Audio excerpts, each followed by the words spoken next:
I am one of millions who have the exact same story. In 2003, the impact of my abortion hit me. And 25 years ago, I would have had a son here today, but I chose instead to have an abortion. It was an ordinary day. I had put it all behind me. Never was going to tell another soul. It was going to go with me to my grave. Now, how many of y'all are in here? My secret's now out, isn't it? But it was a hard day. I just put it all behind me.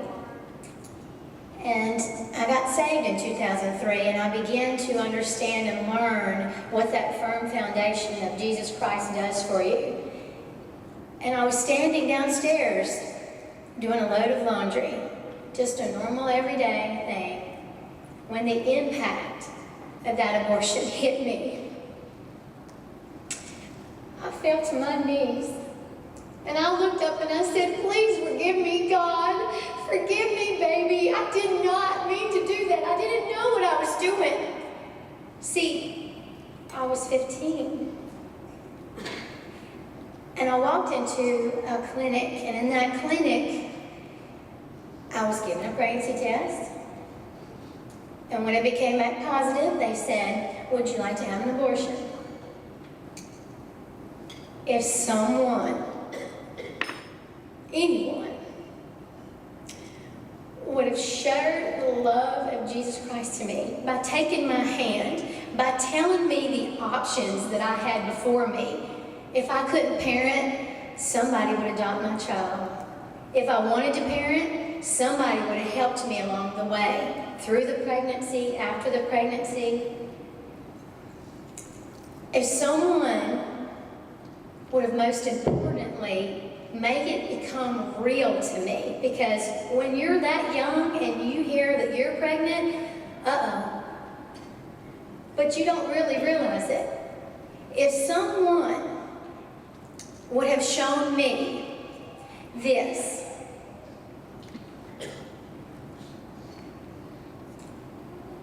I would have seen the hands and the face and heard the heartbeat, and there would have been no way that I would have made that choice. See, when you become saved, you learn that Christ is the creator and the giver of life, and he's the only one that's to take that away. And since I was saved and I'd gotten involved in all these things, and I just thought, well, I'm okay, it's okay, I'm okay. But every time a little person would walk past me, I secretly would look at it, and even in mid-sentence, I would stop speaking and just stare and watch as they go by.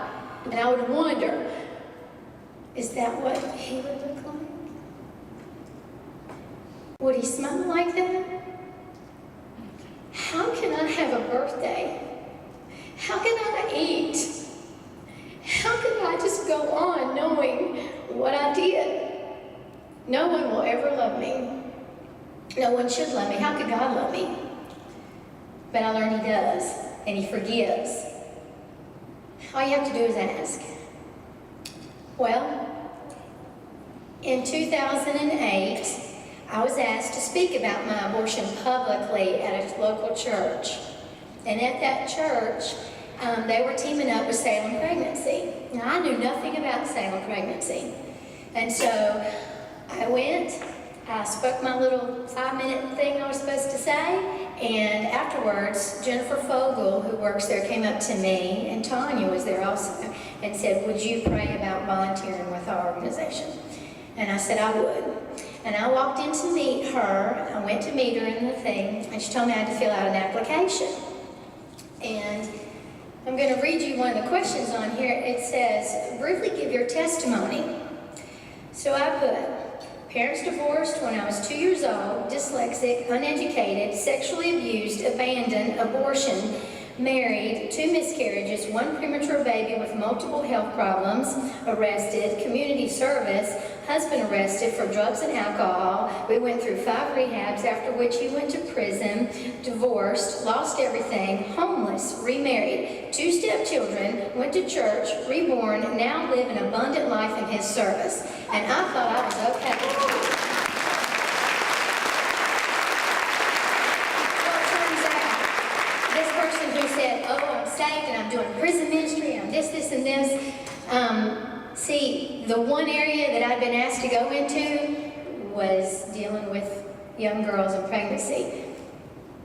No, couldn't do that. Wasn't ready for that. Just the sheer thought of it. Even walking in that room when Jennifer gave me a tour of that counseling room, and there were those images at the weeks, the pregnancy, it was all I could do not to cry at that moment. But I was like, oh, gotta hold it together. So really, God was placing it all in the right time, that I was going there not to help others, but He was going to help me. I learned through having to take, she told me I had to take a counseling class to learn how to be a counselor. Good with that.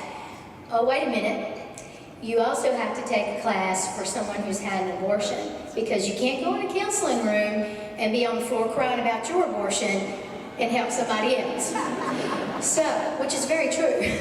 So, I said, I can do that. She said, well, the class has already started. It's usually a group. This was God's plan also, because He said I needed to do one-on-one. And the lady you saw up here a moment ago, Dottie Powers, was my counselor. And I love you, Dottie. You helped me so much. She and God stayed with me for what was supposed to be 12 weeks and ended up 6 months. I got to the part where I had to forgive myself. I put the brakes on. Couldn't do it. It was very, very hard.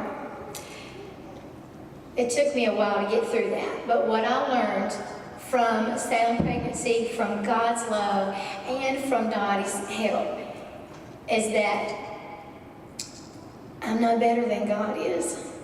And if He can forgive me, then I need to forgive me. And that I've been walking around here dead. I said I was living that abundant life. Oh no, I was not. I was hurting daily in secret. So through this program, Salem Pregnancy, thank you so, so much, because my life has done a 180. I now own up to what has happened and realize, instead of crawling in a hole and feeling ashamed, my Father in heaven said, hey, listen, those weren't good choices, but you said you wanted to be obedient and you wanted to be used. I consider those things that I told you about a blessing, because I get to be His hands and feet.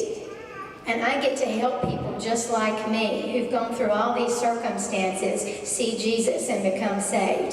And that is the biggest blessing ever. And Salem Pregnancy helped me stand up to be able to do that. Dottie told me that we had to go toward the end of it and do a memorial service. And we had to go and we decided to do a balloon release. When I released that balloon,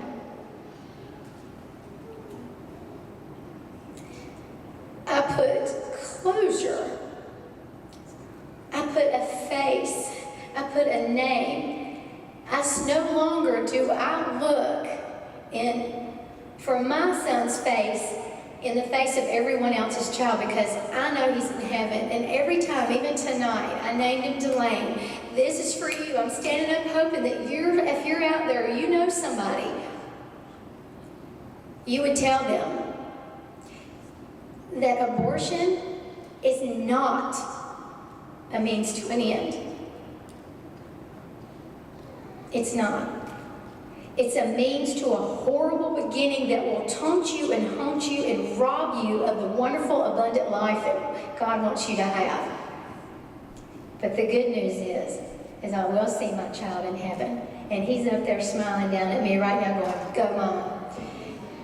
And so I thank you, Salem Pregnancy, for what you've done to restore my life and hopefully many others. Thank you.